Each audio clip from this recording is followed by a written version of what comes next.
It really is just such a refuge in here. You know, it's so warm compared to outside where it really is just freezing cold. But this is these guys' permanent home, you know, they're not nomadic, they'll live here all the time. And this is Serhat, who's the elder of the family. He's 84 years old, 9 children, loads of grandchildren. All of these guys, they're descended from Genghis Khan. We're very close to the Mongolian border here. But I think they're gonna give me something to eat. Not quite sure what's brewing over there. Serhat is making a kind of blood sausage from boiled sheep's intestines and blood.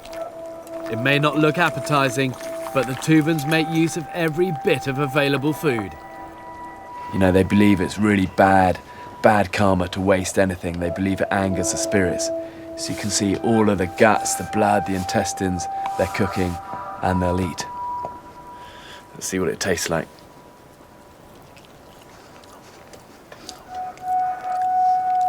And it really is kind of just strong and salty and thick. But this is really good survival food, really calorifically dense, loads of energy, loads of good minerals and vitamins. And actually, once you get past the first couple of bites, it's not too bad. And these guys are wolfing it down. Thank you, Serhat. The Tuvans are yak herders, and Serhat wants to show me how important yaks are to their survival in this barren land. What these guys have done is to lasso one of them that they're then going to slaughter. And what I'm going to do is see what I can then get out of that yak that I can use for survival. They don't kill yaks very often, but in the wintertime they'll do it to give them all of the meat and furs that they so depend on. I may not like this, but for these guys it's their livelihood and it's a necessary part of their survival. As their lives depend on them, the Tuvans have enormous respect for their animals, and the kill is achieved in the most humane way that they know. And you see all of the blood coming out of its jugular there, and that really in an emergency survival situation is food and life.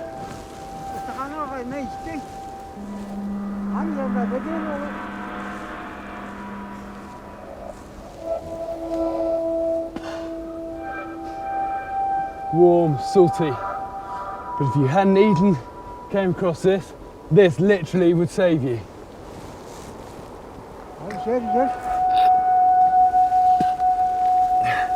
And really fresh blood like that is so rich in minerals, vitamins, energy, everything you need to survive. And so many nomads and tribes all around the world will drink the fresh blood from their animals as a source of energy and survival food.